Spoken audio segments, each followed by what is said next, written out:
पढ़ने वाले हैं सिद्ध साहित्य। Welcome back to my channel. इसके पहले हिंदी साहित्य के इतिहास की यूनिट 2 में जो लगी हुई है उसके हमने देख लिया था इतिहास लेखन और नाथ साहित्य, अपभ्रंश साहित्य और 2 क्लासेस थी ना, इनको हमने देख लिया। 84 सिद्ध थे उनको देख लिए थे, नवनाथों को देख लिए थे। आज नेक्स्ट की क्लास में हम पढ़ने वाले हैं हिंदी साहित्य में सिद्ध साहित्य। सिद्ध साहित्य में किसकी क्या लाइनें थी, कौन कितना इम्पोर्टेंट था, किसको प्रथम नाम दिया गया था, इसके बारे में रीड करेंगे। तो सराफा को हिंदी का प्रथम कवि माना जाता है। सराफा को जो है हिंदी साहित्य में सिद्ध में प्रथम माना जाता है। इन्हें सरोज ब्रज, राहुल भट्ट आदि नामों से भी जाना जाता है। सिद्धों में सबसे पुराने शरहपाद हैं। सिद्धों ने बौद्ध धर्म के ब्रजयान तत्व का प्रचार करने के लिए जो साहित्य जन भाषा में लिखा वह हिंदी के सिद्ध साहित्य की सीमा में आता है। ठीक, ब्रजयान का केंद्र जो है श्री पर्वत रहा है। ब्रज मतलब ब्रज यानी ब्रज वाले जो लोग थे, जैसे सरापा, लुइपा, कणापा, ये सब कहाँ इनका केंद्र भाग्य क्या था? पर्वत।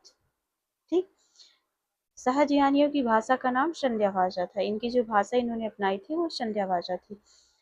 कुछ विद्वानों ने संध्या भाषा का अर्थ यह बताया है कि यह ऐसी भाषा है जिसमें शांति के माध्यम समान प्रकाश तथा अंधकार का मिश्रण है। ज्ञान के आलोक से उनकी सारी बातें स्पष्ट हो जाती हैं। ठीक, मतलब संध्या से, अंधकार और प्रकाश से लगाया गया है। कुछ विद्वानों ने संध्या भाषा का अर्थ अभिसंधि, संध्या भाषा का अर्थ जो है किससे लगाया है? अभिसंधि व अभिप्रयुक्त वाणी बताया है। पंडित विधुशेखर शास्त्री ने बताया कि मूल शब्द संध्या भाषा नहीं बल्कि संधा भाषा था। ठीक, ज्योतिश्वर ठाकुर रचित वर्ण रत्नाकर नामक 14वीं शताब्दी के मैथिली में 84 सिद्धों के नाम दिए गए हैं। ठीक है ना, 84 मतलब ये पूछ भी सकते हैं कि 84 सिद्धों का वर्णन किस रचना में या कहाँ पे किया गया है। तो ज्योतिश्वर ठाकुर द्वारा जो उनके द्वारा रचित है वर्ण रत्नाकर नामक, वर्ण रत्नाकर जो रचना है 14वीं शताब्दी में लिखी गई थी मैथिली में, मैथिली भाषा में। उसमें 84 सिद्धियों के नाम वर्णन किए गए हैं कि 84 सिद्धि हैं। सहजयानियों की संध्या भाषा का प्रभाव जो है संत कवियों पर भी पड़ा और उलटवासियां लिखने लगे थे।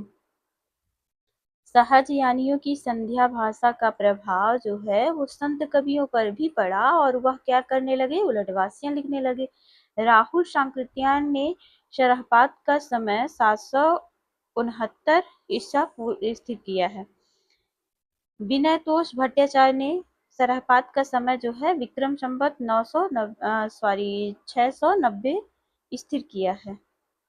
इनके लिखे 32 ग्रंथ बताए जाते हैं जिसमें दोहा कोश प्रसिद्ध है। सरहपा के जो है 32 ग्रंथ बताए जाते हैं जिसमें से दोहा कोश जो है वो सबसे ज्यादा प्रसिद्ध है।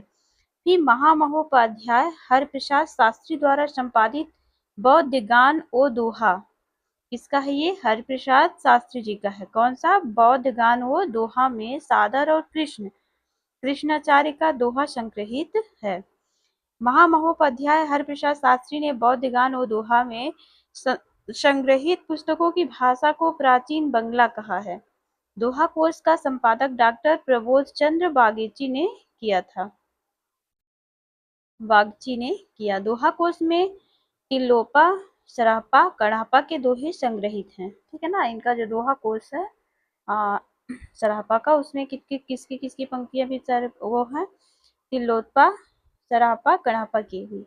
सरापा की जीवन वृत्ति संक्षेप में इस प्रकार थी।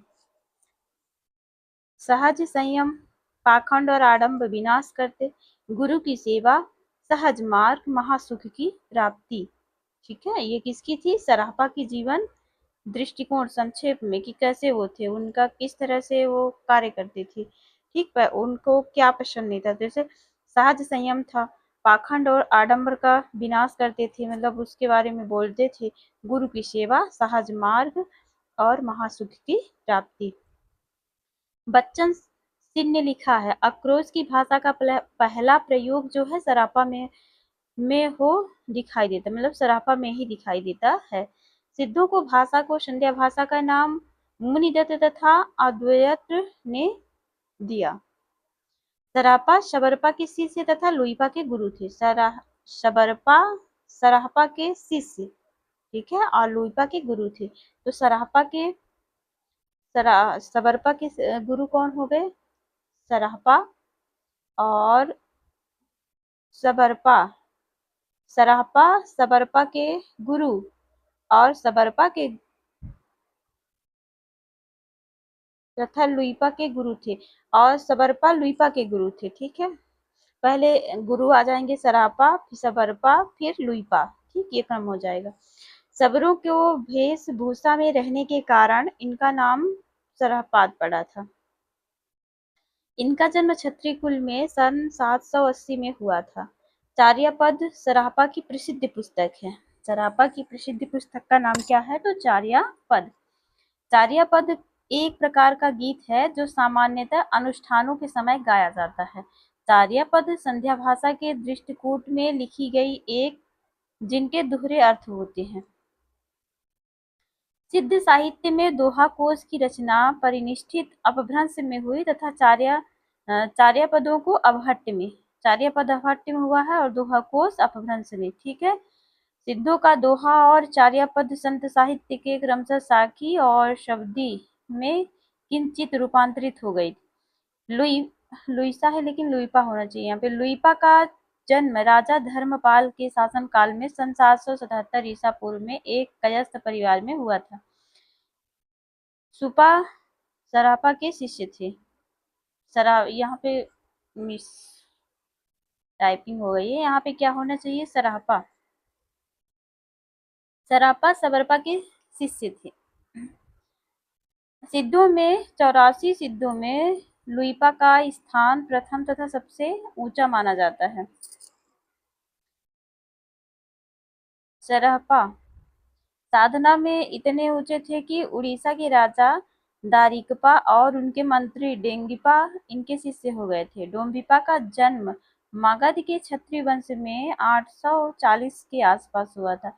इनके द्वारा रचित 21 ग्रंथ बताए जाते हैं, जिनमें डोम्बिक गीतिका, योगाचार और आरक्ष द्वाकोशदेश आदि प्रसिद्ध है। अक्षर द्योकोपदेश आदि प्रसिद्ध है। डोम्बिपा विरूपा के शिष्य थे। कणापा सिद्धों में सर्वश्रेष्ठ विद्वान तथा सबसे बड़े कवि थे। कणापा का जन्म कर्नाटक के ब्राह्मण वंश में सन 820 में हुआ था। राहु चंक्रित्यान के अनुसार कणापा पांडित्य और कवित्व में बेजोड़ थे। कणापा बिहार के सोमपुरी स्थान पर रहते थे तथा जलंधरपा को अपना इन्होंने शिष्य बनाया था। ये 84 सिद्धों में इतने सबसे मोस्ट सिद्ध हैं जिनसे हमेशा क्वेश्चन पूछा जाता है।